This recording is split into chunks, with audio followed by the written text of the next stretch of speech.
what are we doing? But then I have to caveat and say that,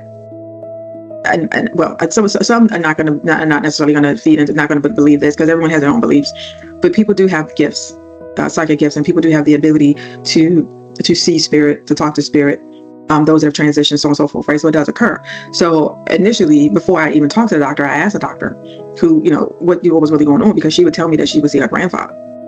She would tell me she would see her grandfather who has passed on. And I don't know. So it just got to a point where, again, to this day, she has conversations with herself, and she doesn't even recognize that I can hear her having conversations, and she carries on a full-blown conversation. And it's really bizarre, but this is just what they do. It's an end result of I don't want to say it's a consequence, because that's not the right wording. I'm going to say it is a result of the psychosis. Like, this is what actually the imaginations happens. The imaginations, the hallucinations, having conversations with people that are not even there.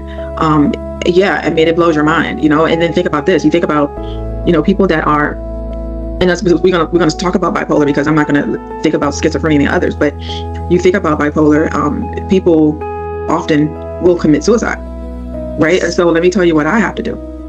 I have to ask my own daughter, does she feel, I ask her, is anyone telling you to harm yourself? I have to ask her that question. Is anyone asking you to harm yourself? And then another question that I have to ask from time to time, I ask it periodically, because I pay attention, right? I'm very aware and alert. So I pay attention. So I always ask, okay, well, are you, how are you feeling? Are you having thoughts of suicide? Are you feeling like you want to harm yourself, right? So, as hard as that may be, I really do have to ask those questions. And that is not a position that I like being put in, quite frankly. That's not an easy question to ask as well. No, it's not. But that is my reality.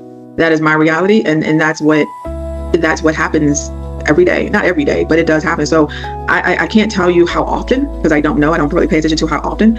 I just know that the doctor did tell me that, she is going to have conversations with herself. She said, because they see things that's not there.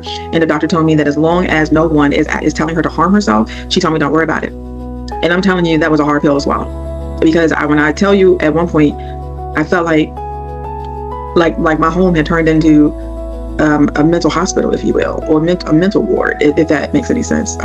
But you power through, and you always remember that.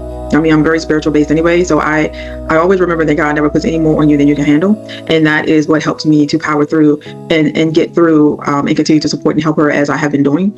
But yeah, I have to do that, and that is not something that I don't like doing it, quite frankly. And this is one of the reasons why you heard me talk about caregivers a lot, because